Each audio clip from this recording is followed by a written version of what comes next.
Hi dear friend, आप सभी देख रहे हैं आरसीसी। ये लेक्चर नंबर 7 है और इस लेक्चर नंबर 7 में हम सभी पढ़ने वाले हैं determination of moment of resistance.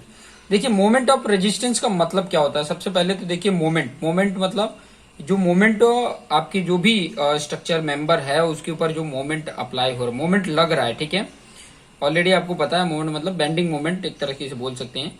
उसको जो रजिस्ट कर रहा है, ठीक है, वही हमें कैलकुलेट करना है। और उसकी रजिस्टिंग हमें अगर पता रहे, देखिए रजिस्टिंग ही कैलकुलेट करनी होती है कि जो मैं स्ट्रक्चर मेंबर बना रहा हूं उस पर जो बेंडिंग मोमेंट आने वाली है उसको ये रोक सकता है या नहीं रोक सकता। अगर ये रोक नहीं पाएगा तो ऑब्वियसली क्या होगा, मेरी जो स्ट्रक्चर है वो फेल हो जाएगी। तो फेल ना हो तो पहले ही हम ये कैलकुलेट कर लेते हैं कि मुझे जो भी बनाना है, जो भी टाइप का, चाहे बीम बना रहे हैं चाहे कॉलम बना रहे हैं, चाहे बीम बना रहे हैं, ठीक है, तो उस बीम में इतनी रजिस्टिंग तो मुझे प्रोवाइड करनी पड़ेगी कि ताकि मेरा जो बीम है वो स्टेबल रह सके, ठीक है। अगर उसमें मूवमेंट आ रहे हैं तो उसको रजिस्ट करने के लिए तो चाहिए ना। और रजिस्ट कौन करेगा, मेरा जो स्ट्रक्चर मेंबर है वही रजिस्ट करेगा, ठीक है। तो उतनी ही मोमेंट ऑफ रजिस्टिंग तो हमें प्रोवाइड करनी होती है। तो वो कैसे कैलकुलेट करनी है वो चीजें मैं यहाँ पे बता रहा हूँ। ये सारी चीजें आपको पता है, ऑलरेडी मैं बता चुका हूँ कि अगर इसका इफेक्टिव डेप्थ इतना है, ठीक है। इफेक्टिव डेप्थ के लिए मैंने बताया कि इफेक्टिव डेप्थ कहाँ से लेते हैं, इस ये जो स्टील बार है इसके सेंटर से लेके और ऊपर तक, ठीक है, ये स्मॉल डी होता है और टोटल ओवरऑल डेप्थ होता है। और ये जो सेंटर है ना वहां से ये यहाँ नीचे तक का इफेक्टिव कवर बोला जाता है, जिसको नॉमिनल कवर भी बोला जाता है। ये चीजें भी पता है आपको कि ये सी जो है वो फोर्स है, ठीक है। ये सी जो है ये क्या है, फोर्स है। और ये कहां पर आ रहा था, ये चीज, ये डिस्टेंस यहां से मैंने आपको बताया था 0.42 एक्सयू जितना है, ये यहां तक इसके न्यूट्रल एक्सिस तक एक्सयू है, ठीक है। और इसकी वैल्यू जो सी की वैल्यू होती थी वो चीजें भी ऑलरेडी मैंने बता के ही रखा है। कितनी वैल्यू होती है, 0.36 एफ सी के into B into X U, ये ऑलरेडी मैंने बता के रखा है। ये फोर्स है, ठीक है, दिस इज द फोर्स। और टी की वैल्यू कितनी आ रही थी, ये टेंशन जो फोर्स है वो कितनी आ रही थी, 0.87 F Y into A S T, ठीक है। अभी यहाँ पे देखो ये वैल्यू जो है मेरी, ये जो वैल्यू है ये बढ़ भी सकती है क्योंकि एरिया, अगर स्टील की एरिया अगर बढ़ जाती है, मतलब ज्यादा स्टील प्रोवाइड कर देते तो ये बढ़ तो सकती, कम नहीं होना चाहिए। ऑलरेडी मैं बता चुका हूं कि 0.002 प्लस 0.87 एफ वाई अपन ई एस से कम नहीं होना चाहिए, ज्यादा तो रख सकते हैं। अब ये अगर ज्यादा वैल्यू हो रही है तो ये पूरी वैल्यू ज्यादा होगी। अब पूरी वैल्यू ज्यादा होगी तो इसका मतलब क्या होगा, इसका मतलब ये होगा कि ये एक्सयू की वैल्यू क्या होगी, कम हो जाएगी। एक्सयू की वैल्यू जो होगी, ऑब्वियसली अगर देखा जाए ये बढ़ेगा तो फिर बाद में एक्सयू की वैल्यू क्या होगी, एक्सयू की वैल्यू, ये देखो एक्सयू निकालने के लिए मैंने फॉर्मूला ऑलरेडी बता के रखा है। मैं चीजें थोड़ी सी बता देता हूँ ताकि आपको आइडिया मिल जाए। और एक और चीजें यहाँ पे इंपॉर्टेंट पॉइंट बता देता हूँ कि ये दोनों जो फोर्स अप्लाई हो रहा है ना, इन दोनों के बीच का जो डिस्टेंस होता है ना उसको बोला जाता है लीवर आर्म बोला जाता है। क्या बोला जाता है, लीवर आर्म बोलते हैं, ठीक है, आर्म बोलते हैं। और इसकी वैल्यू कितनी होगी, इसकी वैल्यू देखो यहां से लेके और यहां तक डी है, तो उस डी में से इतनी वैल्यू माइनस कर दो, वही लीवर आर्म होगा। तो क्या कर दिया मैंने, डी माइनस 0.42 एक्सयू, ठीक है। ये वैल्यू लीवर आर्म की आ गई, पता चल रहा है इतनी वैल्यू, ओके। इतना तो आपको पता चल गया। अब मैं थोड़ा सा कॉन्सेप्ट आपको समझा देता हूं कि ताकि आपको आइडिया मिल जाए, ठीक है। जब हम एक्सयू लिखते थे ना तो एक्सयू का फॉर्मूला आपको क्या मैंने बताया था, मैं भी बता देता हूँ। एक्सयू जब मैंने ऑलरेडी इसके प्रीवियस वीडियो में बता दिया कि अगर न्यूट्रल एक्सिस का पोजीशन, ये देखिए ये पोजीशन ही बता रहा है, ऊपर से इतने डिस्टेंस पे ये न्यूट्रल एक्सिस है तो पोजीशन डिटरमाइन कर रहा है। और ये एक्सयू डिटरमाइन करने के लिए फॉर्मूला ऑलरेडी मैंने बता के रखा है। क्या फॉर्मूला रहता था, किस बेस पे हम ये फॉर्मूला लेके आए थे, वो बेस था ये कि सी इक्वल टू टी, मतलब कंप्रेशन जो फोर्स है equal to tension force. Balancing करने के लिए ये रूल है कि मतलब ये स्टेबल रह सके, ये जो आपका मेंबर है ये स्टेबल रह सके, इसके लिए ये फॉर्मूला है। और इस बेसिस पे मेरा एक्सयू आया था, क्या आया था, वो एक्सयू आया था 0.87 F Y A S T.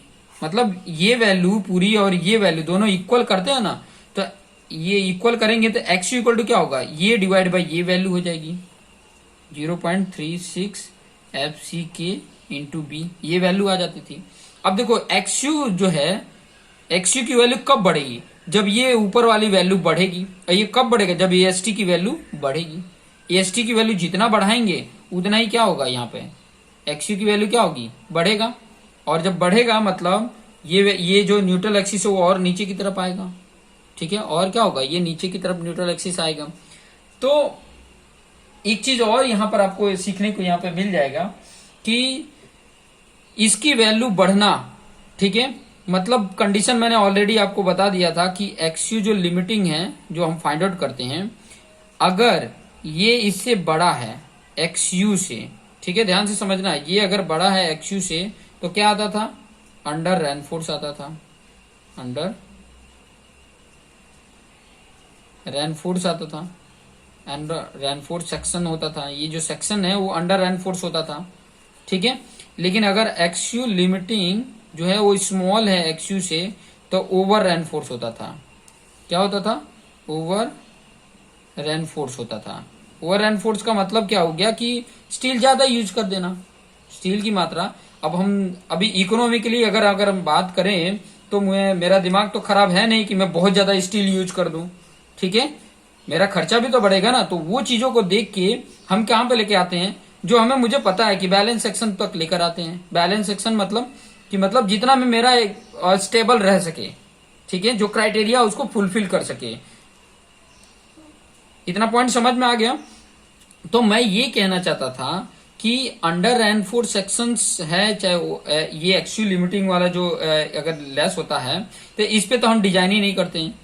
इस पे हम क्या करते हैं, इस पे तो हम डिजाइन करते ही नहीं है, ठीक है। करते हैं हम या तो इस पे कर सकते हैं, ठीक है, इस पे अगर मेरा हो जा रहा है, सेटिस्फाई हो जा रहा है तो ठीक है, नहीं तो बैलेंस सेक्शन पे आ जाता है, एक्सयू इक्वल टू एक्सयू लिमिटिंग आ जाता है तो काम हो जाता है, ठीक है।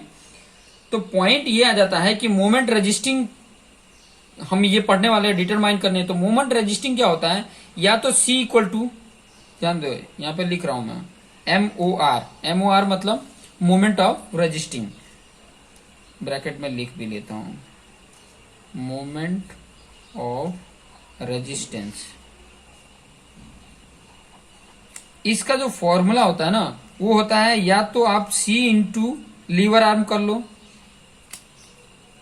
या तो T इंटू लीवर आर्म कर लो, इन दोनों से आपको कैलकुलेट करके मिल जाएगा, ठीक है। अभी यहां पे प्रॉब्लम होता है कि C इंटू LA और T इंटू LA में आपको डिफरेंस भी देखने को मिल जाएगा। डिफरेंस कहां देखने को मिलेगा, देखो यहां पर क्या हो रहा है, ये T चेंज होते जा रहा है क्योंकि EST की वैल्यू, लेकिन यहाँ C की वैल्यू फिक्स है। मैंने आपको बता दिया था ऑलरेडी कि यहाँ पर इसकी वैल्यू ये क्या है, फिक्स है, लेकिन ये T की वैल्यू जो होगी ये इसके बेस पे चेंज होती रहेगी। इसीलिए जब भी हम मोमेंट ऑफ रेजिस्टेंस कैलकुलेट करते हैं तो हमेशा इसको ही कंसीडर करते हैं, ठीक है। हमेशा किसको कंसीडर करते हैं, इस वैल्यू को ही कंसीडर करते हैं, समझ में आया। और इस वैल्यू को कंसीडर क्यों करते हैं उसके लिए एक स्टेटमेंट लिख लो, ठीक है, एक स्टेटमेंट लिख लो कि ताकि आपको पता चल सके, ठीक है, कि जो मेरा न्यूट्रल एक्सिस का पोजीशन है नोट करके लिख लो, बहुत इंपॉर्टेंट है, नोट करके ये पॉइंट लिख लो कि ताकि आपको आइडिया भी रहे, आपको अंडरस्टैंडिंग भी रहे, समझ में भी आ जाए, ठीक है। वो इसीलिए मैं लिखा रहा हूं कि ताकि आपको याद रहे, ओके। तो ब्लैक पेन ले लेते हैं और मैं आपको बता देता हूं। देखो न्यूट्रल एक्सिस का जो पोजीशन है ना, neutral axis position will be lie between XU limiting and XU। ये जब आता है तो हम उसको डिजाइन कर सकते हैं, ठीक है, क्योंकि इन दोनों के अगर बीच में आता है तो मतलब ये वैल्यू क्या होगी, हमेशा कम होगी, ठीक है, ये कम होगी तभी, क्योंकि एक्सयू लिमिटिंग, देखो एक्सयू और एक्सयू लिमिटिंग की बात कर रहा है उसके बीच में आ रहा है। कहने का मतलब ये है ना कि मेरी जो, चलो कोई बात नहीं आगे पूरा लिख देता हूं, because stress in tension steel will be less than 0.87 FY, इसकी वजह से, ठीक है, और ये कंडीशन मैं कौन सा लेके चल रहा हूं, जब एक्सयू की वैल्यू एक्सयू लिमिटिंग से कम है, ठीक है। तो जब ओवर एनफोर्स आ जाता है, ओवर रेनफोर्स सेक्शन अगर देखने को मिल जाती है, उस पर तो हम डिजाइन करते नहीं है, लेकिन ओवर रेनफोर्स सेक्शन में MOR जो है इज कैलकुलेटेड corresponding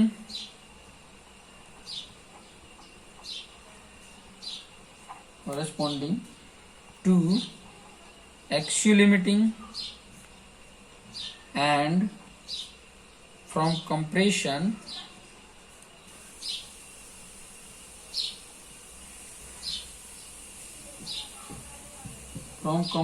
side क्या होता है, C into LA lever arm, ठीक है, नॉट फ्रॉम टेंशन। टेंशन से हम क्या नहीं लेते हैं, टेंशन साइड से हमें नहीं लेते हैं, बिकॉज रीजन उसका, because stress in steel is less than 0.87 FY, इसीलिए नहीं लेते हैं, ठीक है। कहने का मतलब सिंपल से एक फंडा याद रखो कि जो हम स्टील का देख रहे हैं, स्टील का जो फोर्स है वो क्या होता है, ज्यादा यूज करें तो ज्यादा बढ़ जाता है, इसके कारण हमारा मोमेंट ऑफ रेजिस्टिंग चेंज होते रहता है। लेकिन अगर जब हम कंप्रेशन की ओर से लेते हैं, C इंटू लीवर आर्म लेते हैं, तब वहां पर हमारा C तो फिक्स है, तो वहां पर मेरा वैल्यू जो होती है वो एग्जैक्ट आ जाती है। तो मेरी वैल्यू मोमेंट ऑफ रेजिस्टिंग क्या होगी, हमेशा यही कंडीशन लेके चलना, MOR जो होगा वो होगा C इंटू LA। अब C की वैल्यू क्या है, लिख देते 0.36 FCK into B into XU, और इंटू LA के वैल्यू मैंने अभी बताया क्या है, D माइनस 0.42 XU। ये हो गया आपका फॉर्मूला, ठीक है। Moment of resisting find out करना है तो इस फॉर्मूले में आप वैल्यू पुट करके फाइंड आउट कर सकते हैं। देखिए ये इतना आपको पता है कि C का वैल्यू है, और ये इतना वैल्यू D की वैल्यू, सॉरी लीवर आर्म की वैल्यू है, तो D माइनस 0.42 XU आ जाता है। इसका मल्टीप्लीकेशन कर देंगे ये वैल्यू में, तो आपको मोमेंट ऑफ रेजिस्टिंग उसका मिल जाएगा। अभी जो भी सेक्शन होगा उसका मोमेंट ऑफ रेजिस्टिंग आप फाइंड आउट कर सकते हैं, ठीक है। तो चलिए एक क्वेश्चन मैं आपको बता देता हूं, उस क्वेश्चन के बेस पे हम सॉल्व कर लेंगे, ठीक है। उस क्वेश्चन के बेस पे हम क्या कर लेंगे, कैलकुलेट कर लेंगे, कि ताकि हमारा जो वैल्यू है वो फाइंड आउट होके आ जाए, ठीक है।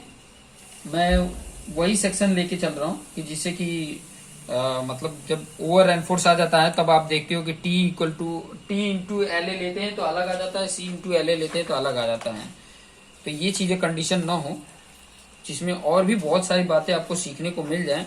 एक क्वेश्चन लेके करते हैं तभी आपको आइडिया मिलेगा, ठीक है, तभी आपको आइडिया मिलेगा।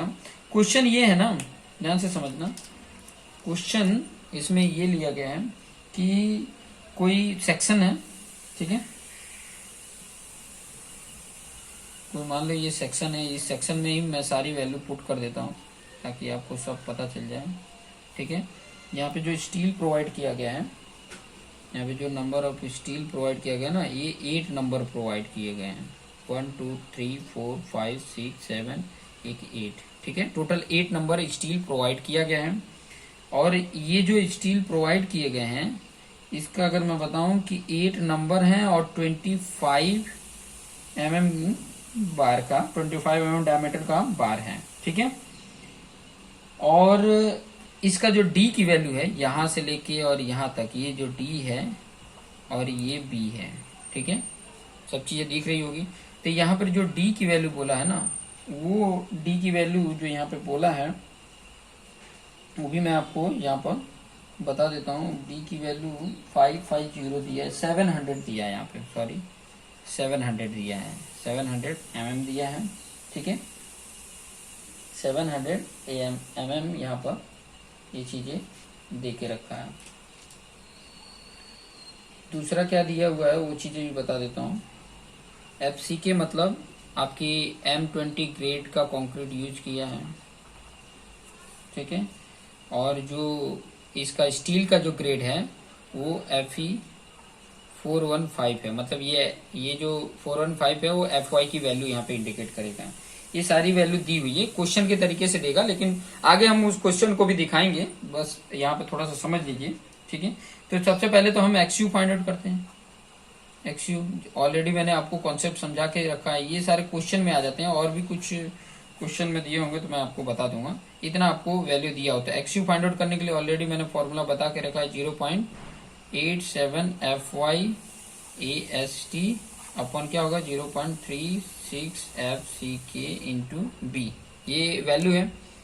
पता चलेगा मतलब ये ओवर एनफोर्स है अंडर एनफोर्समेंट, इसके लिए XU पहले फाइंड आउट करते हैं, ठीक है। तो ये कैलकुलेट कर लो, 0.87415 इंटू 8 इंटू π/4 और D स्क्वायर मतलब 25 का स्क्वायर अपॉन 0.36।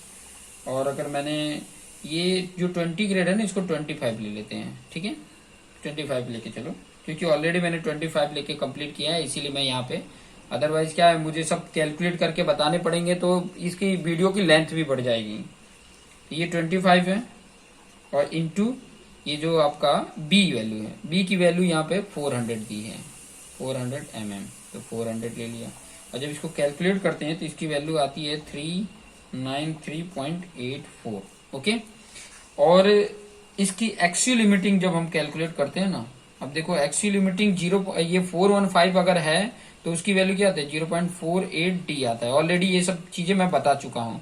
तो इसकी वैल्यू कैलकुलेट करोगे 0.48 इंटू 700 जब वैल्यू पुट करोगे ना, ठीक है, D की वैल्यू है ना, तो कितनी आ रही है मैं कैलकुलेट करके यहाँ पे बता देता हूँ।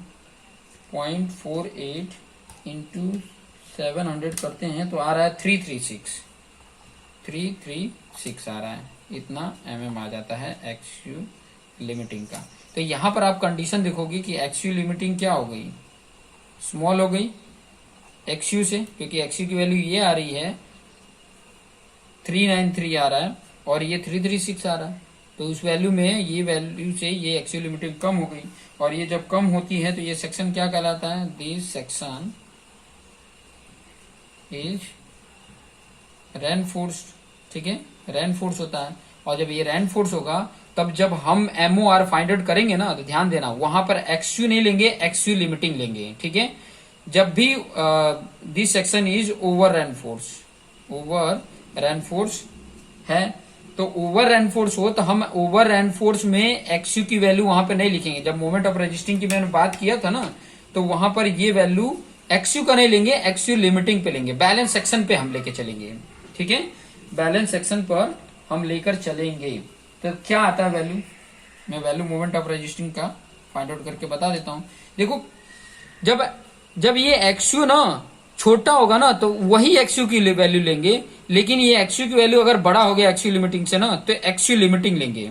आपको पता है C इंटू L और फॉर्मूला क्या था इसका 0.36 FCK into B into XU लिखते थे ना, तो यहाँ पे XU लिमिटिंग लिखेंगे क्योंकि ये ओवर एनफोर्स है, इसीलिए कंडीशन समझ लो। बार बार मैं ये चीजों को नोट करके बता रहा हूं कि जब भी ये XU की वैल्यू ज्यादा हो जाती है, ध्यान से समझना, तो ओवर एनफोर्स सेक्शन हो जाता है। और ओवर एनफोर्स को हम डिजाइन करते ही नहीं है, तो हम बैलेंस सेक्शन पे डिजाइन कर लेंगे और बैलेंस सेक्शन पे XU की वैल्यू XU लिमिटिंग ले लेंगे, ठीक है। फिर बाद में लीवर आर्म की value D minus 0.42 XU limiting ले लेंगे। ध्यान से समझना, XU लिमिटिंग XU की जगह पे XU लिमिटिंग लेंगे कब, जब ओवर एनफोर्स होगा तब। यहाँ पे सारी वैल्यू लिख लेते हैं, सारी वैल्यू लिखोगे तो क्या आएगा 0.36 FCK की वैल्यू 25, B की वैल्यू 400, XU लिमिटिंग की वैल्यू 336 और यहाँ पर D की वैल्यू 700 माइनस 0.42 इंटू 336। ऑलरेडी मैंने यहाँ पे फाइंड आउट करके बताया XU लिमिटिंग का, वही चीजें लिखना है, ठीक है। इनको कैलकुलेट कर लो और जब मैं इसको कैलकुलेट करता हूँ तो मेरी जो वैल्यू आ रही है वो ये आ रही है 676.02 किलो न्यूटन इंटू मीटर होता है। मोमेंट रेजिस्टिंग का जो मोमेंट का होता है वही मोमेंट ऑफ रेजिस्टिंग का भी होता है, ठीक है। तो ये वैल्यू आपकी आ गई, ठीक है। लेकिन अगर मान लो कि मैं एक्सयू से फाइंड आउट करता, मान लो एक्सयू ही रखता, तो क्या होता? ठीक है, चलो वो भी कैलकुलेट कर लेते हैं कि अगर मान लो एक्सयू रखता तो कितना वैल्यू आता। एक्सयू रखता तो देखो 0.36 एफसी के कैलसी ऑपरेट करने आना चाहिए, नहीं आता तो एक बार मैं यहाँ पे कैलकुलेट करना भी बता दूंगा। एक्सयू लिया, यहाँ पे डी माइनस 0.42 एक्सयू, वैल्यू पुट कर दो 0.36 25 400 393.84, ठीक है, डी माइनस 0.42 इंटू 393.84। ये कैलसी से जब कैलकुलेट करो के आओगे तो ये कितनी वैल्यू आएगी? 757.95 देगा, ठीक है, किलो न्यूटन इंटू मीटर। ये कब देगा? ओवर एनफोर्स सेक्शन के लिए जब मैं मोमेंट ऑफ रेजिस्टिंग करता हूं तो ये इतना देगा, मोमेंट ऑफ रेजिस्टेंस इतना देगा। और कहने का मतलब ये है ना कि जब मैं इस तरीके से डिजाइन करता हूं तो मेरा मोमेंट ऑफ रेजिस्टिंग जो है ना इन दोनों वैल्यू के बीच में ही आएगा, ठीक है, इन दोनों वैल्यू के बीच में आएगा। और ये वैल्यू मैं इसलिए नहीं मतलब लेके चलता हूं क्योंकि ये ओवर एनफोर्स सेक्शन है और इसको परमिट नहीं किया जाता है। क्योंकि क्या है ये? क्योंकि over enforce section is not permitted, ये परमिटेड नहीं होता है, इसीलिए हम इसको नहीं लेके चलते हैं, ठीक है, परमिटेड नहीं होता है इसलिए इसको नहीं हम लेके चलते हैं। बैलेंस सेक्शन वाले को लेके चलते हैं और उसके बेस पे जो भी वैल्यू होती है, जो भी कैलकुलेट करना होता है वो चीजें कैलकुलेट करते हैं। अब आगे की जो मैं बात बताऊं ना, अब मैं स्टार्ट करूंगा सिंगली आरसी बीम, ठीक है, का डिजाइन स्टार्ट करूंगा। ये बेसिक चीजें थी, ये जो मैं अभी जो बताया ना ये सब चीजें बेसिक हैं। जब मैं डिजाइन आरसी बीम का करूंगा ना तो वहां पे ये सब चीजें काम आने वाली हैं, इसीलिए ये सब चीजें मैं आपको ऑलरेडी बता चुका हूँ, बता रहा हूँ। और आई थिंक मेरे ख्याल से 22 मिनट का हो गया, जो बहुत ज्यादा मतलब बड़ा भी नहीं बनाऊंगा। हाँ, जहां न्यूमेरिकल करने होंगे ना वहां पे वीडियो का लेंथ भी बड़ा हो सकता है, लेकिन उसके साथ साथ जो ये जितने भी पॉइंट बताए ना ये सारे पॉइंट और भी बहुत सारे, जब मैं सिंगली आरसी बीम की बात कर रहा हूँ तो उससे भी जो जरूरी बेसिक चीजें हैं वो चीजें भी मैं आपको लेकर आऊंगा, वो चीजें भी समझाऊंगा कि ताकि हर वो पॉइंट आप उसको टच कर सके, समझ सकें, क्योंकि उन्हीं में से कुछ टॉपिक को उठा के और ऑब्जेक्टिव क्वेश्चंस बना के पूछ लेता है। लेकिन अगर वही कॉन्सेप्ट अगर आपको पता है ना तो फिर बाद में तो कैसे भी क्वेश्चन आएंगे आपसे, आप मतलब उसको सॉल्व कर ही लोगे, ठीक है।